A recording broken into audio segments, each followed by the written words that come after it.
Yang kelima ini yang lebih dahsyat, yang lebih hebat, yang hebat emannya, hebat kemunafikannya, hebat kecintaannya, sehingga dia cinta terhadap jiwanya pribadi, sementara dia melupakan Allah Subhanahu wa Ta'ala, yang padahal dirinya diciptakan oleh Allah, pangkat dan jabatan diberikan oleh Allah, kekayaan dianugerahkan oleh Allah, segala sesuatunya diatur oleh Allah, namun dia lupa terhadap sang pengatur, sang pencipta alam semesta, yakni Allah Subhanahu wa Ta'ala.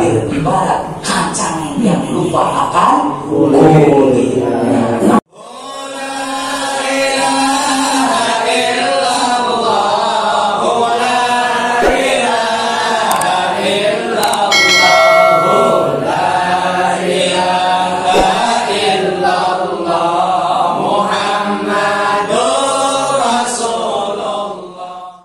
Yang keempat, kata baginda Rasul, suatu zaman akan datang kepada umatku di mana mereka cinta kepada 5 perkara dan lupa terhadap 5 perkara. Mana? Yang keempat,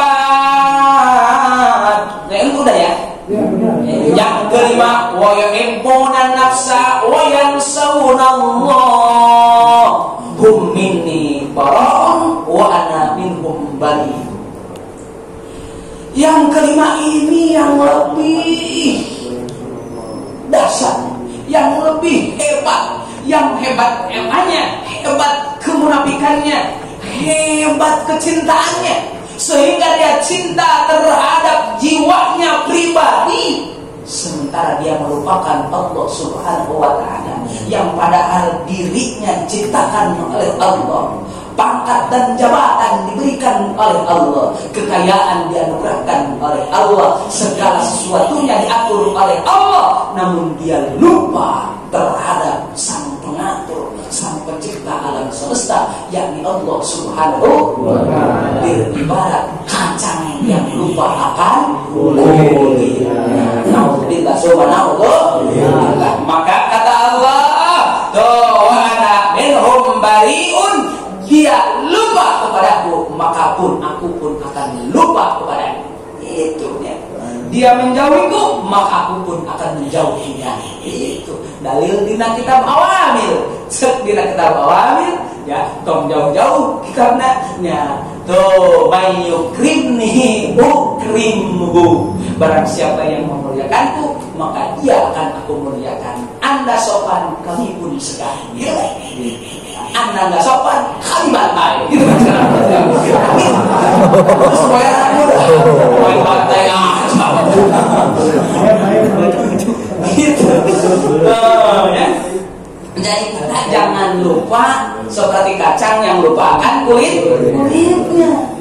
Jadi ternyata segala sesuatunya itu pemberian Allah Subhanahu wa Ta'ala, termasuk harta titipan, kekayaan titip, jabatan titip, termasuk anak dan istri pun titip, kesehatan pun titip, waktu senggang, masa luas pun itu titip.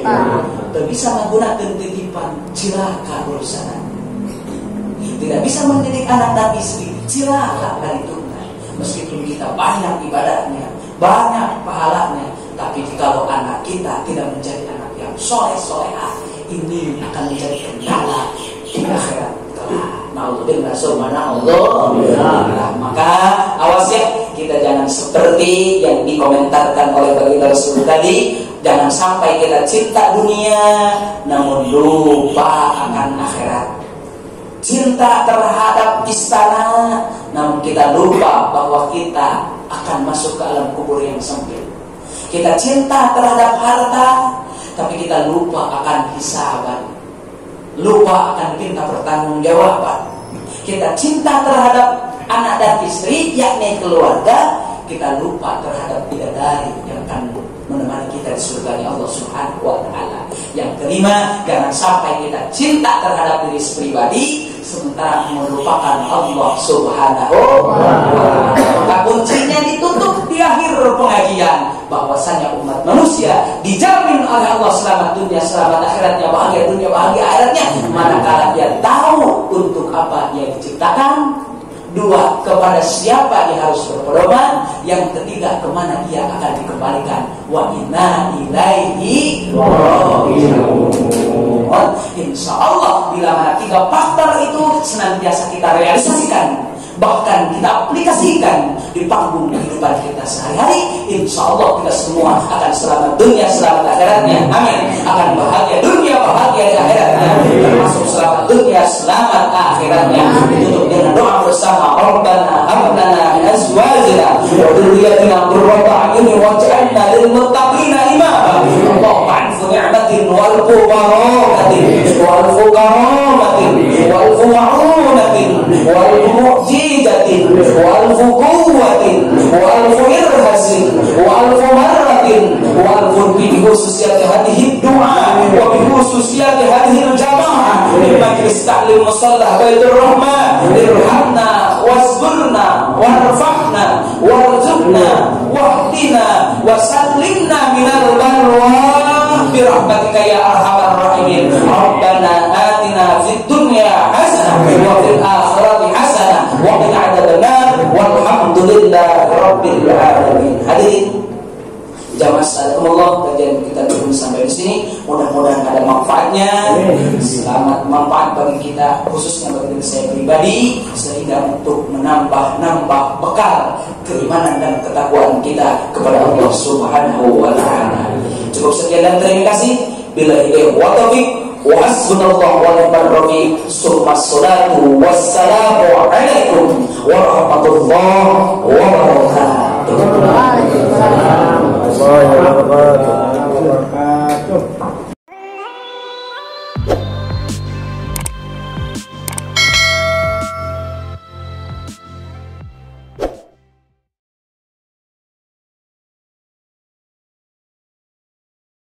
Saya menanya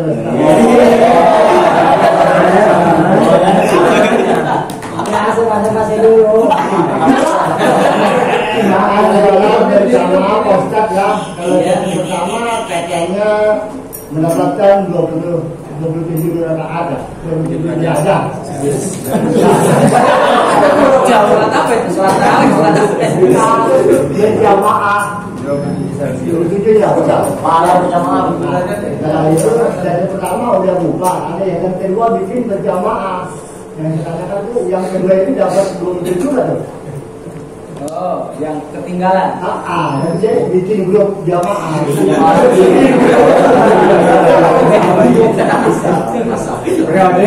Periode kedua, Gelombang kedua. Gelombang pertama.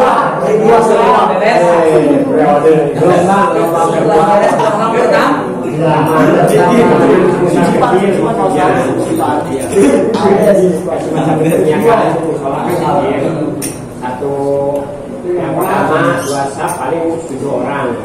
Kedua, gelombang kedua maksudnya enggak pahalanya gitu. Itulah uniknya di dalam agama Islam, sehingga matematikanya beda dengan matematika Jepang, berbeda dengan matematika Amerika. Matematika Amerika 1 tambah 1 berapa? 2. Matematika Jepang 1 tambah 1 berapa? 2.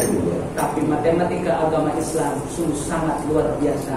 1 ditambah 1 sama dengan 27. Dalam artian itulah imam jeung makmum berjamaah duaan. Salah pahala 27.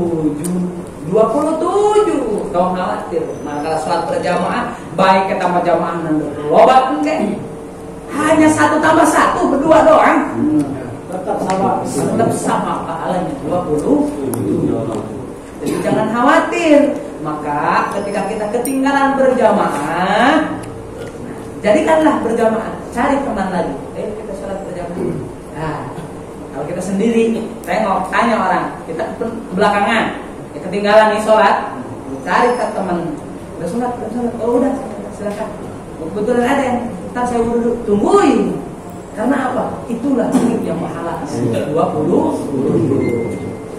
Cuma, nah ada nanti itu mah min haitsu awalil waktu. Adanya berjamaah secara skala besar itu identiknya di awal waktu. Kalau sholat duhur jam 2 mah paling berjamaah cuma berdua. Ya, karena orang-orang mah udah pada sholat. Nah, itu mah dari segi min haitsu afdhaliyah saja. Adapun pahala hitungan tetap sama-sama 20. Jadi jangan khawatir, meskipun kita sholat duhur jam 2, usahakan cari teman untuk dijadikan makmum atau untuk dijadikan imam, biar 1 tambah 1 sama dengan 20. Jelas? Nah, Kalau dilihat di Madinah sama ini selesai betul ada. Madinah atau di Jeddah sholat. Nah, itu mah udah ada tanggungan, udah ada nas, dalam artian beda dengan masjid-masjid yang lain. Maka disebutnya juga ibunya masjid, katanya, biahnya masjid. Maka ketika kita diberikan nasib bagus oleh Allah, baik berangkat umrah ataupun haji, usahakan selalu berjamaah di Masjidil Haram. Jangan sampai terkecuali udur. Kita sholat di hotel, udur. Kalau selagi sehat mah usahakan, karena pahalanya beda itu mah. Dia tanah Haromen 2 ya. Haromen itu tanah suci Mekah dan Madinah. Itu sudah ada tanggungan dari baginda Rasulullah sallallahu alaihi wasallam. Namun di tempat-tempat yang lain mah tetap berguna 1 tambah 1 sama dengan 20. Jelas? Apa sudah? Ya. Itu berlaku kalau kita misalkan masuk di tahiyat akhir. Dapat itu pahala 20. Dapat. Nah, contoh kita masuk ke masjid atau ke mushola, orang-orang lagi berjamaah lagi pada tahiyat. Maka buru-buru. Ya, jangan nunggu beres. Nah, saya tinggal. Dan sekalian tunggu dulu beres. Terkecuali kita punya inisiatif ataupun punya keyakinan bahwa nanti bakal ada rombongan yang sholat berjamaah, baru lebih baik nunggu. Apalagi yang kita nanti, oh ini ada kiai, kebetulan ada kiai. Nah, kita nunggu, biarin orang-orang beres. Karena kita bikin istilahnya kloter baru, gelombang kedua. Nah, baru. Tapi kalau setidaknya kita tidak berkeyakinan bahwa akan ada orang yang sholat lagi, maka buru-buru kita kejar, kita ngikut. Begitu imam beserta jamaah lagi pada tahiyat, langsung kita usolli, beres usolli takbiratul ihram, beres takbiratul ihram tetap harus dijeda dengan takbir intiqal. Allahu akbar, takbiratul ihram, Allahu akbar, duduk. Takbir intiqal, ngikut duduk, baca tahiyat akhir sedapatnya. Dapat pahala berjamaah? Dapat. Timbul sebuah pertanyaan. Yang jadi pertanyaannya bagaimana? Nah, dia dapat nggak pahala 27? Dapat. Nah, cuma ini ulama di sini kontroversial. Ada yang mengatakan sama 27, cuma bedanya yang ikut dari takbiratul ihram bareng dengan imamah 27-nya itu 27 bakul. Kalau yang ikut di akhir mah 27-nya 27 besek. Jadi hitungannya tetap sama-sama 27. Cuma ikut dari awal mah dapatnya 27-nya gede, yang akhirnya 27-nya kan. Namun hitungannya mah tetap sama 20. Itu kontroversial. Jelas? Dalam pikir mah untuk antek palu gitu baik sih. Ada yang berpendapat seperti ini. Tinggal kita ikuti. Nah itulah nggak jadi rahmatan lil alamin. Intinya mah kita kejar berjamaah. Kalau memang kita yakin setelah ini ada orang yang salat berjamaah, nah silahkan. Ada 2 pilihan. Mau ikut ke berjamaah yang awal, silahkan. Mau ikut ke berjamaah. Kalau ikut ke berjamaah yang awal cuma ngikutnya di akhir, tapi kalau ikut ke jamaah yang kedua, insya Allah dari takbiratul ihram kita akan bareng dengan imam. Tapi saya sendiri milih. Saya pribadi ketika melihat, nah wah ini udah mau beres.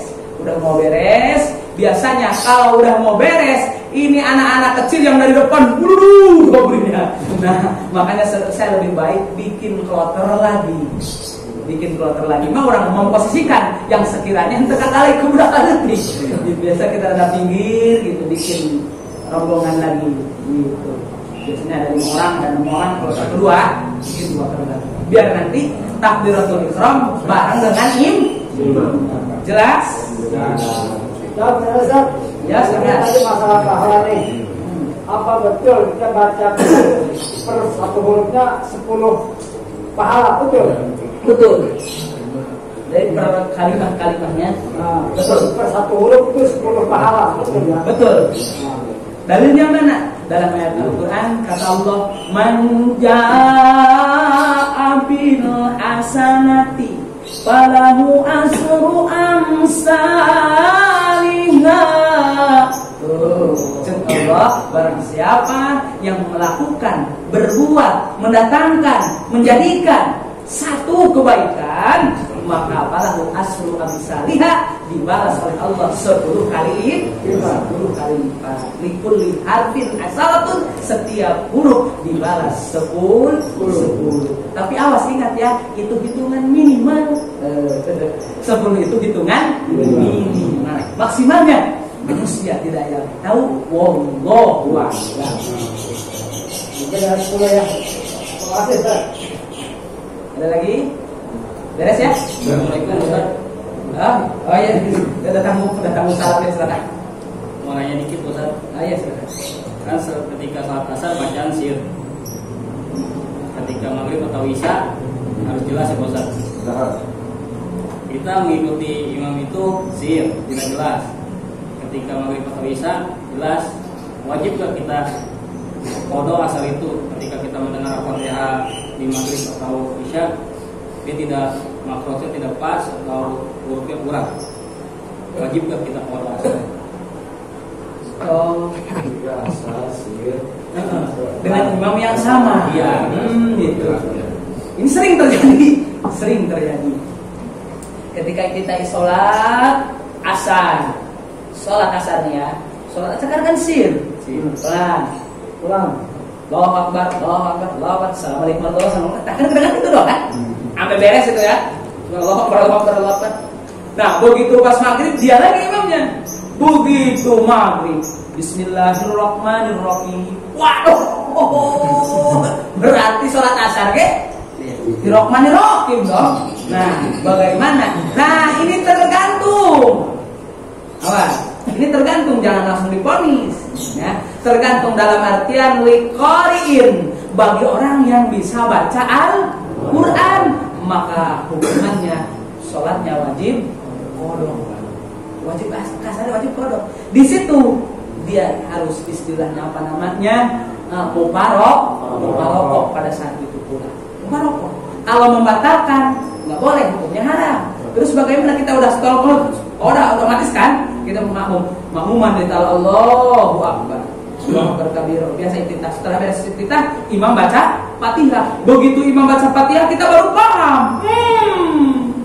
Ini masya Allah bacaan yang gak ada yang beres semua. Berarti otomatis salat asar gak beres. Nah, di situ pula, pada saat itu pula harus niat mubarakah, niat berpisah dengan imam. Beresin tuh salat maghrib, beresin sendiri. Lalu bagaimana? Nah, ini di dalam mubarakah harus pakai akhlak, karena ada taklimul muta'alim, ya. Pakai akhlak. Mana cara akhlaknya agar tidak timbul fitnah? Gerakannya ikutin gerakan imam. Kita imbangi, imam baca apa? Baca kuliah, kita pun ikut baca kuliah. Biar sama. Nanti ketika imam ruku, kita pun ikut ruku. Kita bukan ikut ke imam, cuman hanya berbarengan. Imam ruku, kita ruku. Imam iktidal, kita iktidal. Nanti ketika beres salam, kita pun jangan ngeduluin. Imam masih tahiyat kita assalamualaikum. Nanti tetangga sebelah nih, wih gimana nih imam? Sholatnya beda sendiri. Udah mah sholatnya di tengah lagi belakang imam. Beda. Imam belum ruku udah ruku duluan. Kayak dari yang lain. Kok ini masalah? Nah, timbul fitnah. Maka ketika kita mau mubarakah, awas jangan sampai timbul fitnah. Ikutin gerakan jeda. Dia ada jeda. Dan bagaimana salat asarnya? bagi liqori'in ya, awas nih, liqori'in bagi yang bisa baca Al-Qur'an itu wajib qodho. Terus bagaimana kalau sawaun kadalik yang imam asar bacaannya nggak fasih begitu, apa namanya, maghrib nggak fasih, lah si makmum juga ini sama nggak fasih. Cuma dia tahu kalau bacaan yang benar bukan begitu, dia juga tahu kan namanya enak ya, mana nu manis mana nu pahit dia juga tahu. Atau mana lagi nyaho kanu manis dan kanu pahit, mana lagi nyaho, cuman nggak bisa bikin manis, dia juga nggak bisa, cuman tahu oh itu pahit. Mana contohnya? Itu asar biasa beres. Begitu maghrib, waduh imam di bacaannya udah nggak beres. Kacau balau, udah kayak usah CP enak ini, aduh bacaannya nggak beres. Terus kamunya sendiri, ya saya juga nggak bisa sih. Nah kalau sama-sama saja mah sholat asar nggak wajib diqodho. Pun sholatnya sah berjamaahnya sah, nggak mesti mufaroqoh. Kenapa alasannya? Sawaun kadalik, sama-sama wae. Terkecuali antara dia dengan imam lebih bisa dia. Bisa paham? Oh, bukan begitu, jangan bismillahirrahmanirrahim dong. Itu harus bismillahirrahmanirrahim. Hak kecil bukan kap gitu. Ini rahmanirrahim kayak kap gitu. Nah, ketika alhamdulillah gitu. Alhamdulillah semuanya. Nah, kalau kita bisa membenarkan, maka pada saat itu pula langsung mufaroqoh. Tapi dengan mufaroqohnya dengan mufaroqoh yang bersahabat lah, istilah kakak tren sekarang nyaman. Intinya mah jangan sampai timbul fitnah. Dan sholat asar nanti kita kon. Jelas? Terima kasih Ustaz.